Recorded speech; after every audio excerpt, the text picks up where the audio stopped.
السلام عليكم ورحمة الله تعالى وبركاته. مرحبا بكم على قناتكم شيوات سهلة مع مريم. وصفة اليوم غتكون وصفة خفيفة صيفية بامتياز، وصفة للغداء أو العشاء. سلطة مع كروكيت البطاطس. غادي نبداو على بركة الله في طريقة السلطة. غادي نبداو هنايا عندي حبة ديال الفلفل، حبة ديال الدنجال، حبة ديال الفلفل الأحمر، حبة ديال الكورجيت أو الكوسة، حبه ديال البصله. كلشي غسلته ونقيت البصله كما كتشوفوا. غادي نقطعها لشرائح تكون طويله بهذا الشكل هذا. هنايا انا استعملت حبه من كل نوع من الخضر. تقدروا يعني تضاعفوا الكميه الا بغيتوا، يعني كميه كبيره. انا هنا غادي نكتفي بحبه من كل حاجه. هنايا غادي تاخذوا جميع المكونات كما شفتوا، غادي تقطعوهم ومن بعد كتصفوهم في واحد الصينيه اللي كتكون فرشه بورق الطبخ او مدهونه بالزيت. كنستف كل حاجه بوحديتها على حده. من بعد غادي نرش بقليل من الملح والقليل من يعني الزيت وقليل من الابزار. كما شفتوا قطعنا كلشي على شكل شرائح تكون طويله. صافي هنايا غادي نوضع الزيت في الاخير وغادي ندخلهم الفرن حتى كيطيبوا لنا. وبالنسبه لهاد المكونات هادو فراه دغيا كيطيبوا كما كتعرفوا، البصله وكذلك القرعه والدنجال كلهم دغيا كيطيبوا. فردوا معاهم البال. انا هنا راه خليتهم يعني تحمروا ليا مزيان. وهنا كما شفتوا البطاطا من بعد ما سلقتها خديت 3 الحبات ديال البطاطا، غادي نمعسهم مزيان وهما سخونين باش هكا كتمعس ليا دغيا. وصافي غادي نضيف التوابل. بالنسبه للتوابل هنايا ضفت انا فقط الملح وشويه ديال الابزار، شويه ديال الفلفل الاحمر، ضريس ديال الثومه. هادو هما التوابل كما غادي تلاحظوا معايا.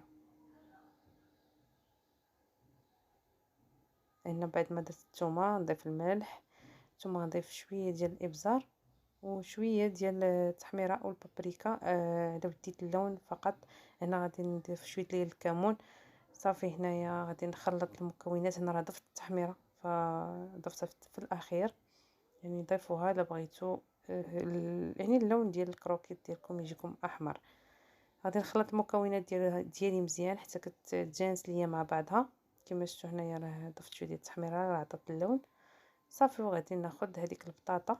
غادي كما غادي تلاحظوا معايا نحاول انني نكورها ونوضع واحد الثقب في الوسط. غادي نوضع فيه مربع من الجبن الموتزاريلا وكنغلق هذيك الكره ديالي بحيث هذاك المربع كيكون في الوسط. بهذا الشكل هذا غادي نستمر بنفس الطريقه حتى نكور لجميع الوحدات، يعني نكمل هذيك البطاطا ديالي ونتلاقاو.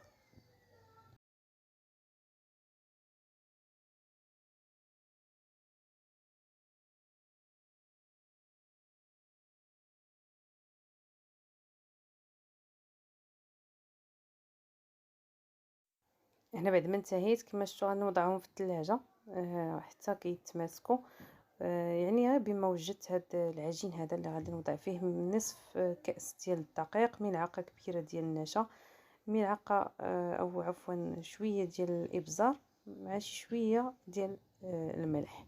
صافي كما شفتوا هنايا راه كنخلط هذوك المكونات مع بعضياتهم بشويه ديال الماء. حاولوا انكم ما تكثروش الماء باش الخليط يجيكم شي شويه ثقيل، ما يجيكمش جاري كنحصلوا على هذا القوام هذا. هنا راه درت غير نصف كأس ديال الدقيق على وديت. انا ما كثرتش يعني في الكروكيت باش ما تبقاش عندي هذيك العجين.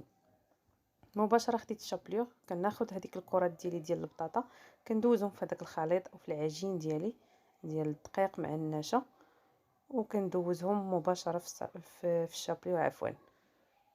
الطريقه راها باينه وواضحه. غادي نستمر حتى يعني نسالي جميع الوحدات وندوزو باش غادي نقليوهم.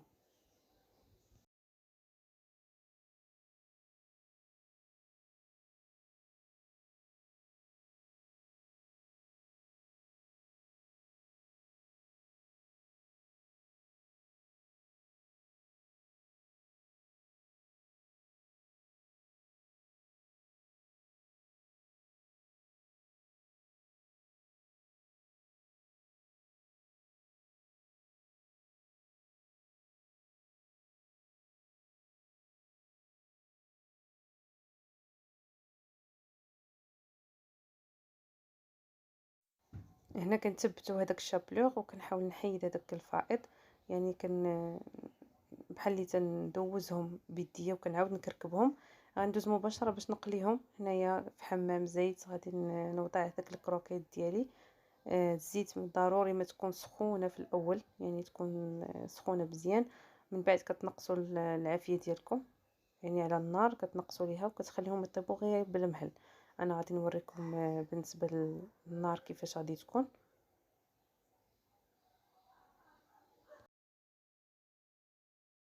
وكنخليهم حتى كنحسوا بهم كيتحمروا، عاد كنقلبوهم. ما كنبقاوش نقلبوا فيهم بزاف باش هكا ما يطرطقوش لينا. بهذا الشكل هذا كنحاول انني نحركهم هكا غير في الكاسرونه. درت هنا الكاسرونه باش حيت هي مجموعه باش هكا كيجيو مغطين بالزيت، هما كيبغيو الزيت بزاف. صافي، وهنا غادي نستمر نقلي. بالنسبه للنار كما كتشوفوا راه باينه امامكم، يعني نار متوسطه. غادي نقلي الكروكيط ديالي ونتلاقاو مع الشكل النهائي، ونقدموا كذلك السلطه ديالنا كتجي رائعه. تقدروا تسجلوها عندكم هكا كمرافقات المشويات مادام مقبلين على عيد الاضحى. صافي، هنايا كما شفتوا من بعد ما تحمروا ليا لي كروكيط، فغادي نحاول انني نزيدهم غير شي شويه وندوزو باش غادي نحضروا السلطه ديالنا. بالنسبه للسلطه هنايا كما شفتوا راه تحمرت ليا الخضره. ما تحاولوا انكم ما تخليوهاش تحمر مزيان. هنا عندي لا ماريناد اللي غنحتاج فيها واحد البصله صغيره مشلضه رقيقه مع شويه ديال الزعتر والقليل من زيت الزيتون، شويه ديال الملح وكذلك شي شويه ديال الابزار ومعلقه كبيره ديال الخل. هنايا كانت قادر ديال الخل وضفت المره الثانيه. صافي، هنايا يعني من بعد ما خلطت هذيك الماغينات كنحصلوا عليها بهذا الشكل هذا. حاولوا انكم تخلطوها مع بعضياتهم كما كتشوفوا. كنجمعوا هذيك السلطه. هنا راه خليتها طابت البنات. حاولوا انكم ما تخليوهاش تحمر لكم بزاف باش تعطيكم منظر، لان الالوان ما بقاتش عاطيه ولكن كتجي بنينه، يعني كتجي زوينه بزاف. حاولوا انكم تجربوها واكيد انا غتعجبكم. غادي نوضع هذيك الماغيناد اللي صايبت في فوق من السلطه ونحاول انني نخلطها، يعني باش تلبس ليا كامله بداك التوابل، الزيت والملح والخل كذلك والبصل.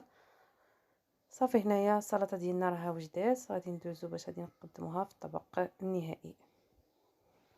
هذا هو الشكل النهائي ديال الاطباق ديالنا، الكروكيت ديال البطاطا وكذلك السلطه اللي كتجي رائعه. نتمنى انكم تجربوهم. نالوا الاعجاب ديالكم. وجبه صيفيه يعني بامتياز، كتجي خفيفه، يعني نوعوا شويه على المعتاد. بالنسبه للسلطه ديالنا كما كتشوفوا راه كتجي بالطعم المشوي وكذلك كتجي زوينه. بالنسبه للكروكيت كما كتشوفوا راه كيجي مقرمش من برا يعني بديك الخلطه اللي كنديروا ليه، فما كيجيش شارب الزيت نهائيا. كيجي رائع.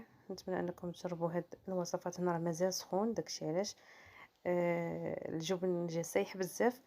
ووصلنا لنهايه الفيديو. كنتمنى يعجبكم. كنضرب لكم موعد الى فيديو جاي ان شاء الله في وصفه جديده. مع السلامه.